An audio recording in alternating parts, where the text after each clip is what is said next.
What's up, guys? I'm Brandon. This is Kaylee. We drive a 2021 Volkswagen ID.4 Pro S rear-wheel drive. Today we're going to be going over some of the things we like and that we don't like after almost 2 months and about 1,500 miles of driving it.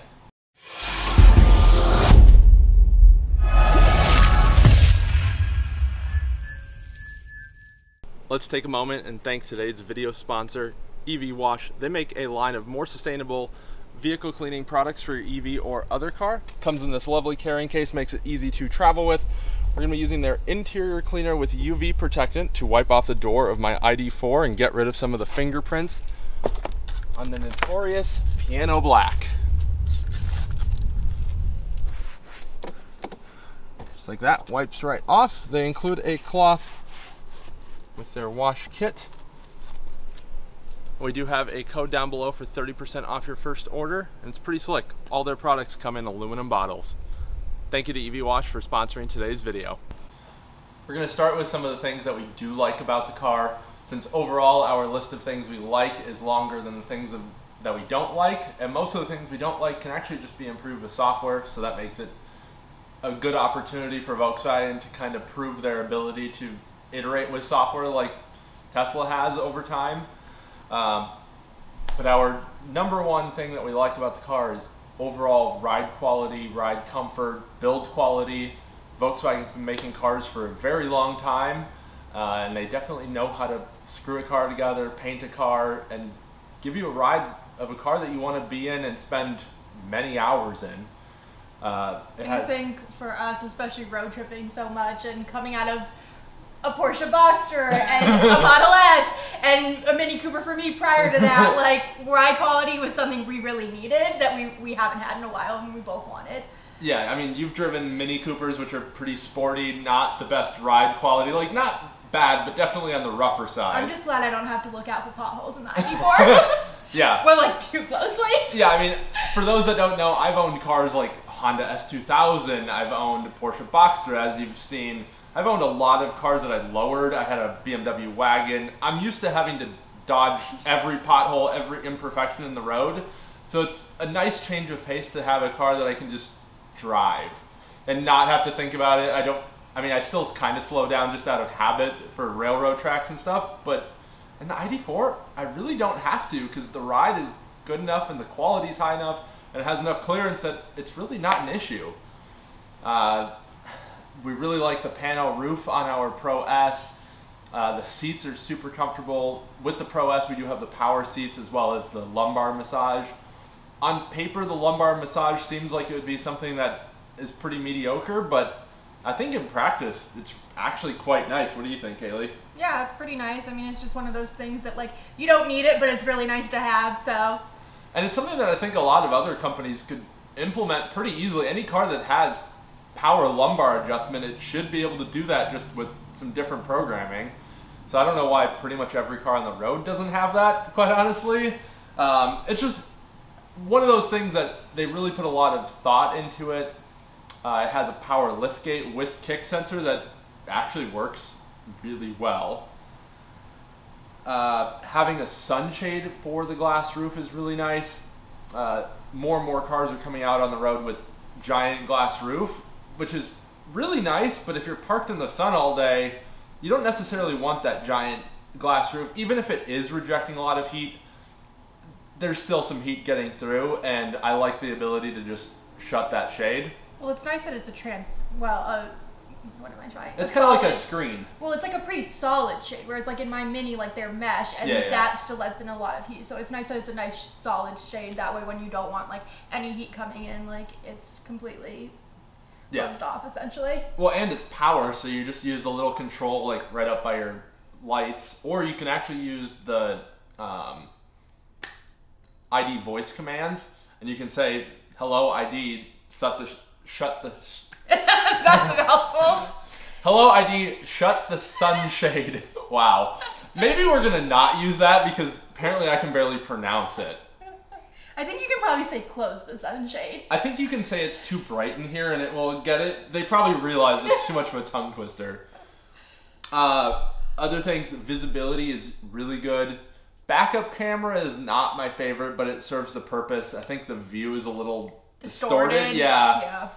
It seems that we kind of got the low-grade backup camera compared to some of the reviews I've seen out of Europe that seem to have a lot better backup camera and have the heads-up, or like, not heads-up, like above view with cameras all around. We don't get that in the US. Yeah, which is kind of disappointing how many options we didn't get in the US for the ID.4 that Europe gets. Hopefully with Chattanooga opening up and they're going to be building the ID.4 there, we maybe get more options as a result, hopefully. Another thing that I really like coming out of a Tesla is that with the ID.4, you just hop in, press your foot on the brake, and it starts, unlike pretty much every other electric car on the market, short of Tesla. So, key in your pocket, open the door, it unlocks as you approach, if you have the setting on, which I do, of course. Hop in, sit down, foot on the brake, it's ready to go, shift it into drive. You do have a power button if you want to turn it on manually for whatever reason. I can't think of really any uses that you'd use that for in like everyday driving. It's more so if you want to like turn it on from the passenger seat, I think. I really like the styling. I don't think it's anything like super sporty, like aggressive, but it's just it's a really nice styling for specifically like an SUV. Yeah, it's a handsome looking everyday CUV. I mean, the seats we have in are really nice. The ambient lighting is just like a nice touch. It's kind of everywhere, but not too much. So I mean, the styling isn't really anything to write home about, but it's a nice looking car. It's not super boring. It's not copying every other car on the market. And you kind of have to keep in mind, this car is targeting owners or potential buyers of the CR-V, the RAV4, the Mazda CX-5, more traditional crossover CUV, small SUV vehicles versus targeting existing EV owners. This isn't really competing with the Model Y, which I think a lot of other reviewers and channels kind of get wrong. They're comparing it with the Model Y, which some people will cross-shop those, but in any other segment of the automotive market, you're not going to be cross-shopping cars that have a nearly $20,000 price differential. That just doesn't make sense. Yeah.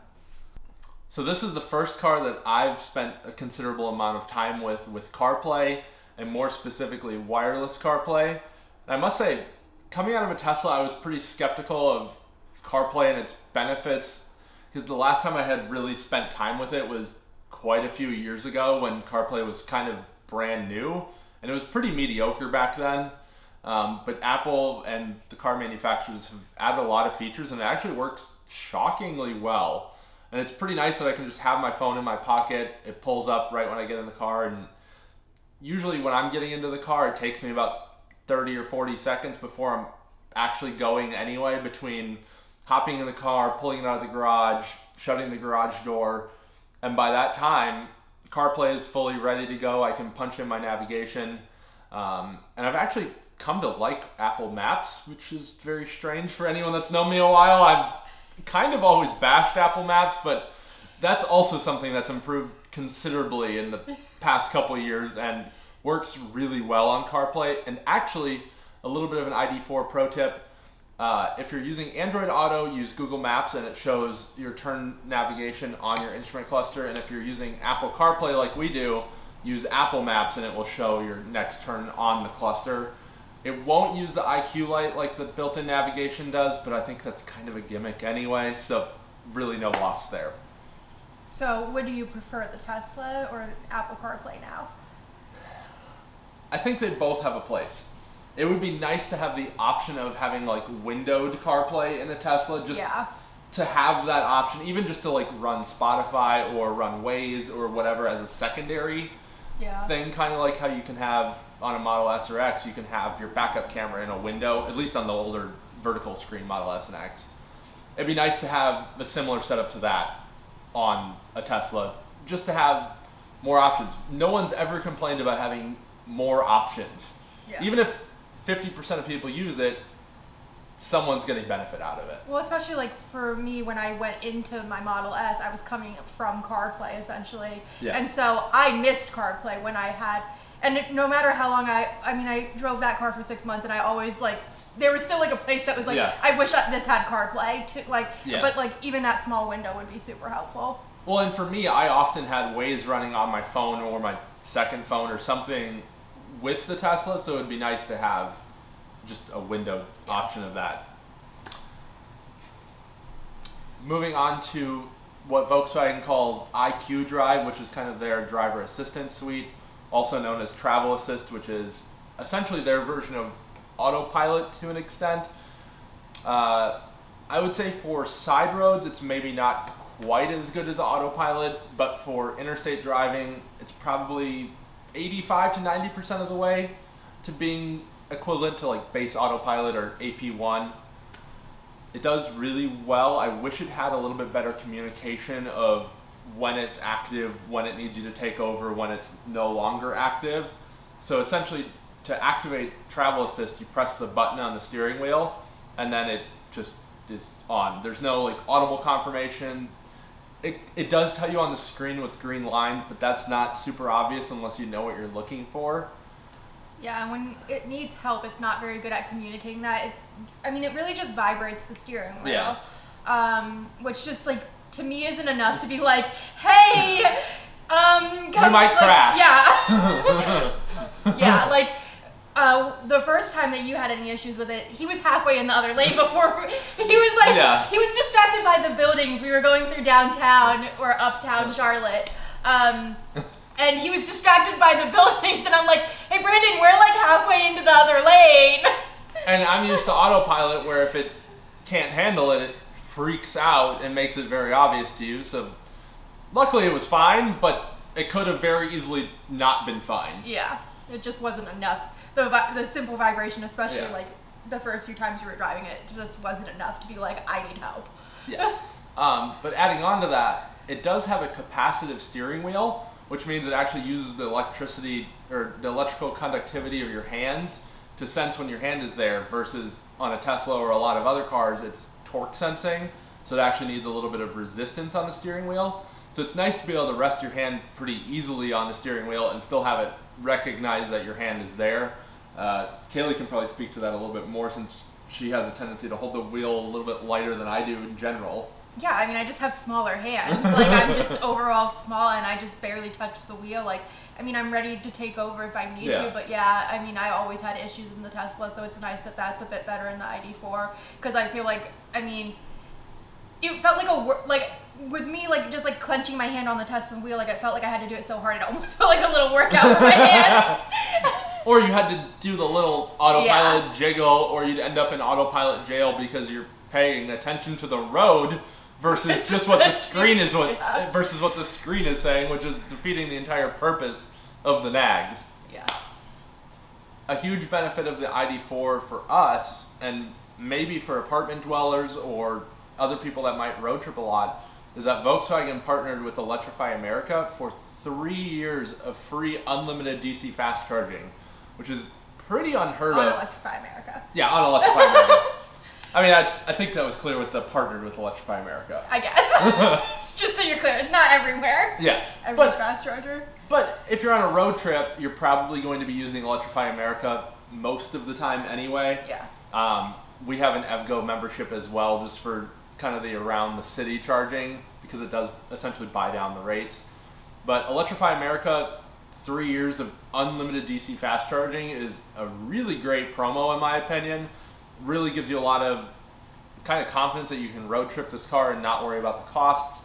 And especially for us, we travel quite a bit, and coming out of 2 Teslas with free unlimited supercharging, we didn't really want to have to pay for DC fast charging if we could avoid it.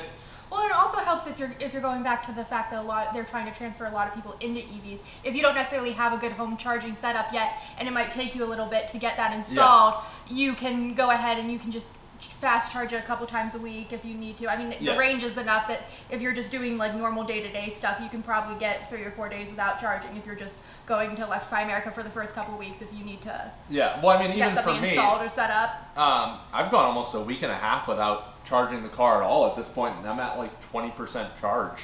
So it's really nice that this car doesn't really have phantom drain either, unlike a Tesla. I mean, the car isn't doing as much in the background, which is part of the reason for that. But still, it's nice to just have the car sit and not lose a few percent overnight. or even 1 or 2% a day. Yeah. So far, the guessometer or the range display has been surprisingly accurate.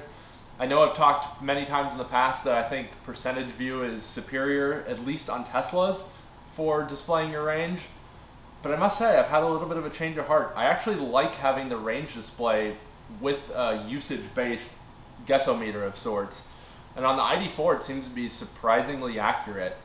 And I actually like it, and I think it gives me more range confidence than having just a percentage. Especially coming out of a car that has less range before, my idea of how far each percentage should go is a bit skewed.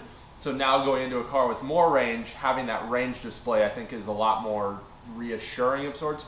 Like right now I'm at about 22% or something on this charge, and I'm still estimating about 75 miles of range. Whereas normally I would say 22% coming out of my Model S, oh, I need to charge soon, but seeing 75 miles, oh, I can run whatever errands I need to run and not even think about it. Well, that's also super beneficial for us since we now have two very different range like electric vehicles. Because even like the other day, he said he was at like 33%. And he was like, oh, that's almost a full charge in the Mini. Because like my Mini only really goes realistically like 100 miles, yeah, give or take, depending on how you're driving it. So they're very different. So like 33% is essentially 100%. So having those two differences, like it's more important to see the miles, I feel like. Yeah, especially if we're going back and forth, which we don't do a ton, but still it's nice to be able to think about it in a more useful term versus when we had two of the same car, it was fine to just use percentage because it was the same either way. Another factor for the purchase of the ID.4, more specifically for us, the lease of an ID.4, was that the tax credit from the federal government was still available, $7,500. So if you purchase, you get the $7,500 as a tax credit when you file your taxes the following year, assuming you have the tax liability, consult a tax professional, blah, blah, blah. But when you lease, at least right now, Volkswagen is putting that $7,500 as a direct cap cost reduction. So essentially you're getting that $7,500, the full amount no matter what your tax liability is, and you're getting that instantly rather than having to finance it or make a larger down payment and then wait to get it back. Which is a really good option if you don't have, say, tax liability for buying this vehicle. Which I think is especially important for the target audience of the ID.4. I think it's a lot of more like, not middle class, but like not necessarily high income people that would otherwise be shopping for like a CR-V, a CX-5, RAV4, vehicles that are at a lower price point, so they're not necessarily prepared to have $7,500 either tied up or financed unnecessarily. Kind of a small side note, the ID.4 really blends in traffic, which is kind of nice if you're driving a little bit on the quicker side, as I sometimes or if you're just like someone that doesn't like attention. Like I'm kind of like a keep to myself kind of person. I never liked how much attention. Just like, I mean, I had an older Tesla, like not even anything. It was nothing special, yeah. But like it just, I got a lot of attention from it when I just went like normal places, and it's like if I'm just trying to go grocery shopping, I don't necessarily want like some random person coming up and like, ooh, you have a Tesla. Yeah, and asking me a trillion questions. It's like sometimes I'm okay with that mainly, but like if I'm just trying to get somewhere, get in and get out, it was kind of like just unwanted attention almost. Like it's a nice looking car, yeah, and it's not like it looks bad or anything, but it kind of blends in, which in a lot of scenarios is nice. Yeah. I'd rather not have people coming up to me because I'm driving a Model S that has 200,000 miles on it and I got for cheaper than the average new car, thinking I'm making tons and tons of money and that like, oh, I can help them with charity or whatever the case may be. Yeah. Like we've been at superchargers and people have just come up asking for money. I got a lot more people begging me for money in that car than anything. It's like I just like realistically don't have the money to give, but it looks like I did. Yeah, it's like, I'm sorry, we bought these cars very cheap, yeah, but they were very expensive new. Yeah. Whereas the ID.4, it's certainly not that cheap of a car. It's cost more than almost both of our Model S's combined. Yeah. But it blends in and people don't think much of it. But those that know it's a pretty darn nice car. Yeah. So now that we've gone over a lot of the things we like, which is definitely the overall sentiment we have about the cars, that we like it a lot, Yeah. We do have some things we don't necessarily like or that can be improved. I wouldn't say that we don't like, just we don't love, and we would be okay if they changed. Yeah. We would prefer to have in a different way. Yeah. I think my biggest thing on the interior is all the piano black trim, or if you had a first edition, all the white trim. I'm not sure who at Volkswagen decided that all the touch surfaces in the car should be extremely vulnerable to literally everything. Yeah. So I did order some vinyl for some of the piano black trim, so we'll make a video about wrapping that, and we'll see how that goes. Could go horribly. Stay tuned. But basically every touch surface in the car is piano black. And they're already starting to show wear. Yeah, like the driver door handle is starting to get some scratches just from my ring. Around the cup holder, it just shows like any little like slight splash of your drink or fingerprints. And then also the little touch bars for volume and the temperature controls for both sides. Those are also piano black. I just don't know why. I just don't know why Volkswagen made the decision to make all of that piano black. Yeah. It's probably the least durable finish you could choose. And then on the first editions, it was all white, which I guess is slightly better because it was a satin finish, but it was white. Yeah. Minor complaint that I'm sure someone will bring up: the car does not have a frunk. Really not a huge deal in practice. Would it be nice to have like a small frunk? Sure, but it's really not the end of the world. Yeah, I mean, we're not ever pressed for space. I mean, we've loaded up the trunk quite a bit. Quite a bit. I mean, we haven't gone any like super long road trips that we needed like.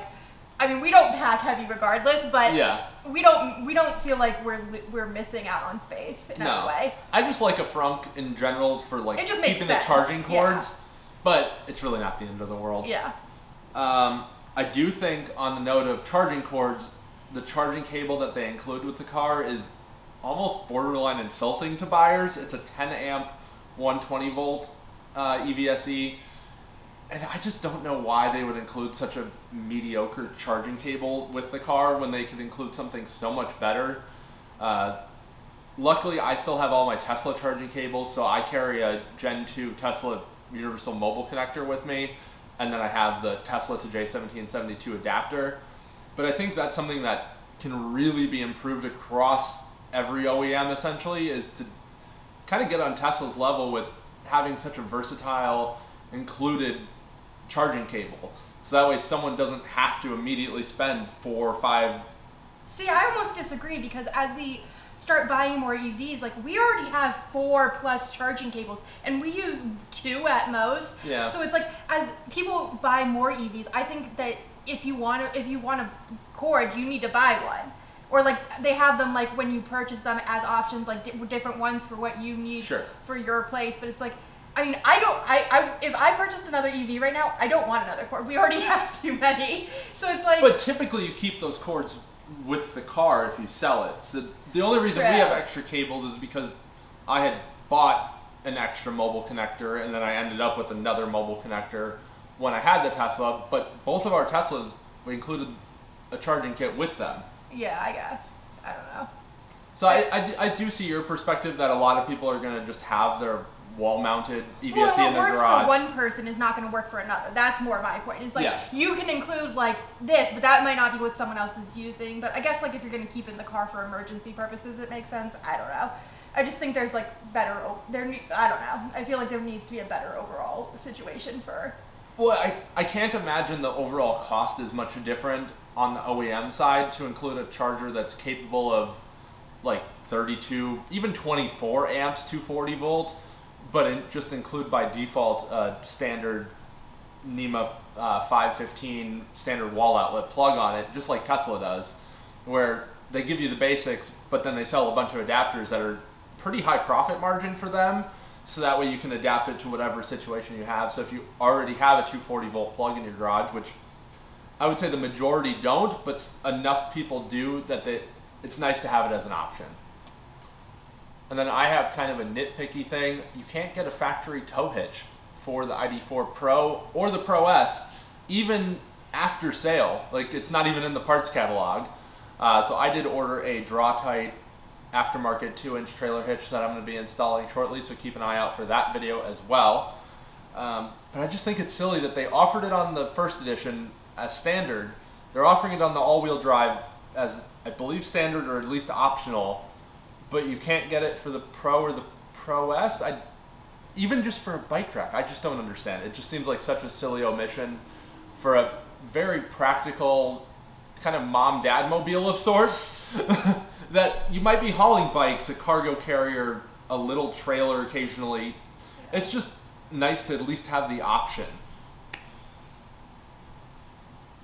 And now we're going to go into a somewhat long list of things that I think Volkswagen can improve, either through a software update, through app updates, or just in general, more tech-wise, but not necessarily complaints that are super detrimental to how the car drives as an everyday car, which is, at the end of the day, the car's primary goal. So every time you get in the car, the infotainment is unfortunately pretty slow to start up. Like I mentioned before, I usually have like a 30 to 40 second routine of sorts when I get into the car, so it doesn't really impact me a ton. But every once in a while, when I just hop in the car and want to do something on the infotainment system right away, it doesn't do anything right away. It usually takes about 30 seconds for it to become functional. I did improve the performance a little bit by removing the navigation widget from the main screen. I also turned off the Hello ID function, just being that I don't really use it, and you have the voice command button on the steering wheel anyway. But I think they could definitely use a little bit of improvement on the efficiency of the software and kind of the startup sequence. But that also kind of ties into that it doesn't have a lot of phantom drain because it's not just always ready to go necessarily. So you kind of win some, you lose some in that regard. We haven't had any software updates in the US quite yet. I keep hearing that 2.3 is coming. It sounds like it's rolled out somewhat in Europe, but not to everyone. And it does sound like that improves performance quite a bit. So until I see it, I'm a little skeptical, but hopefully it's true. I'd love for the performance to improve a little bit.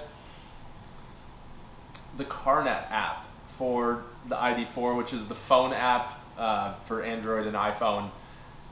Let's just be frank, it's garbage. I think I've used it so little because I've given up on it that it literally has started logging me out most of the time, like because it like just automatically logs me out after you don't use it for so long, it seems. Yeah, so it's pretty annoying. It requires authentication twice every time you open the app.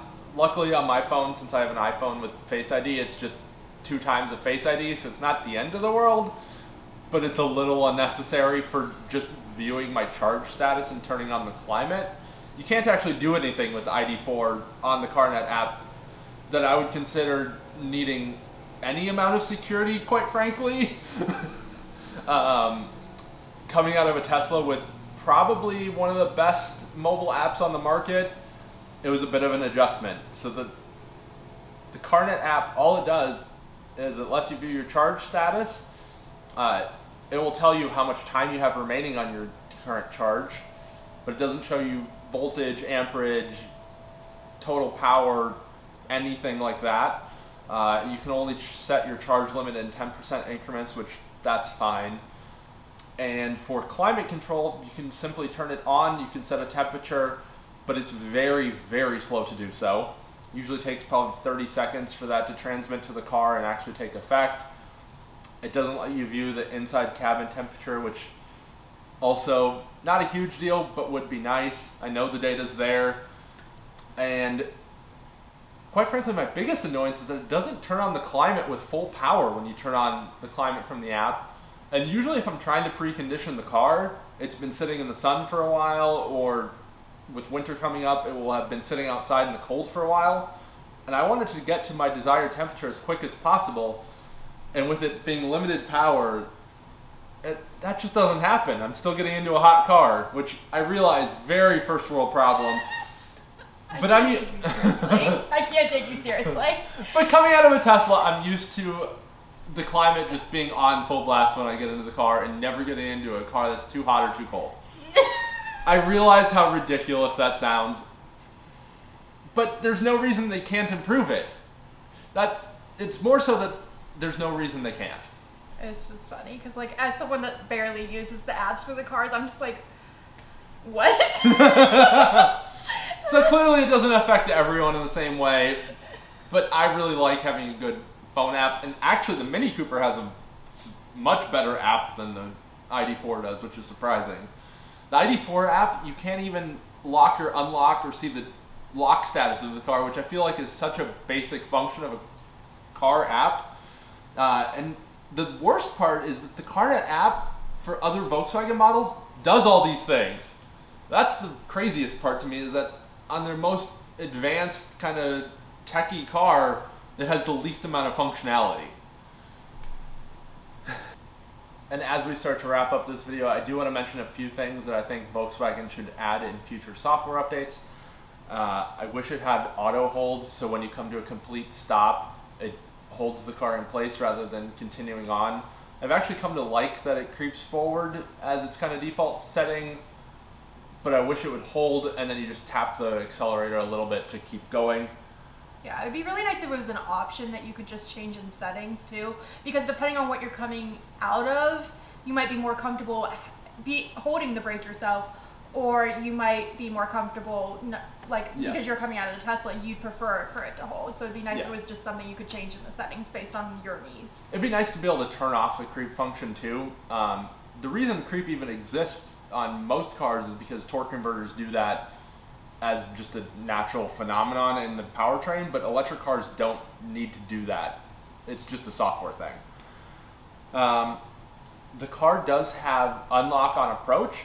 I wish it would have the opposite also, walk-away door lock, so that way you could just walk up to the car, pull the door handle, get in, drive, and then when you're done driving, just get out, walk away, and have the car lock. Right now you have to manually lock it with the Kessie button on the door. Not the end of the world, but something that I think would be an improvement in overall niceties, I'd say. Well, and it just doesn't make sense to have one and not the other. It's like either have them both or don't have them at all. Because it's kind of giving you a false sense of security of sorts, because you walk up to it and it's unlocked, so you would naturally kind of assume that it's going to do the opposite too, when that's just not the case. Yeah. I wish Volkswagen would add a little bit more info while you're charging. So like on a Tesla, it shows you your voltage, your amperage, things like that. It shows you your power in watts or kilowatts, depending on how it's being displayed. And I think especially for DC fast charging, having at least just a kilowatt display would be very helpful. That way you can see if the station is giving you the full power you're expecting or not. Because not every DC fast charger has a display that tells you how much power you're getting, and you can do the math with the miles per minute, but quite frankly I just don't want to, and I think miles per minute or miles per hour is a really terrible terrible metric for measuring charge speed, because it's not comparable between cars at all. Adding on to that, it can also be useful with level 2 charging to see if you have maybe a voltage drop, or also, it would be nice to have the ability to turn down the charge current versus just limit charge current, to set it in 1 amp increments like you can on a Tesla or on a Polestar even. And I think one of the biggest things that Volkswagen can improve to make this car appeal to everyday people, not kind of techie EV enthusiasts like us, they really need to get route planning down.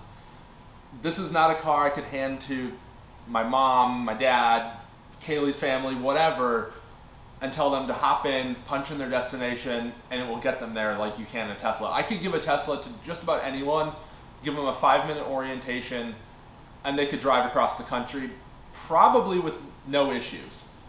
You can't do that with an ID.4, at least not at this time. You kind of have to use PlugShare, the Electrify America app, a better route planner. If you're going any distance. Yeah, I mean, for everyday driving, it's really no big deal at all. But for a car that's kind of targeted as at least somewhat of a road tripper with that 3 years of free Electrify America, they need to have at least basic route planning built into the car, as well as arrival estimates. I think that's a huge confidence builder for new EV drivers.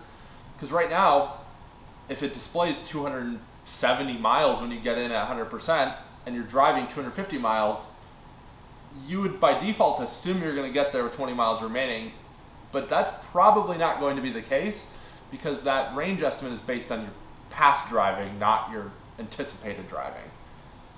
So I think that's something that Volkswagen can work on. I know they have the ability. I know the Porsche Taycan, the Audi e-tron, both of those have it. I mean, obviously they're not the same car and they're under slightly different umbrellas, but the Volkswagen group as a whole should share some of that programming and ability to even their lower car of sorts. In conclusion, I think Volkswagen got a lot of things right on the ID.4, and I think they could have even more things right if they listen to the feedback of owners, dealerships, just general feedback on the car and make some of these improvements with software updates, with app updates, because quite frankly, most of them are pretty simple. The overall package of the car is really good. They really did well on the things that are hard to change, which is how the car drives. So I think they did well with prioritizing the car first, and kind of the technology feels like a little bit second, but they hit the things that matter. Would I buy it again? I would say so. I really like how the car drives. I really like the overall value package of the car. And I'm looking forward to our first road trip in it. Should be hopefully pretty soon. Thank you guys for watching. I'm Brandon, this is Kaylee. We'll see you in the next one. Be sure to hit the like button, subscribe button. Tell us if we're completely off base. I'd love to hear what you guys think. Bye!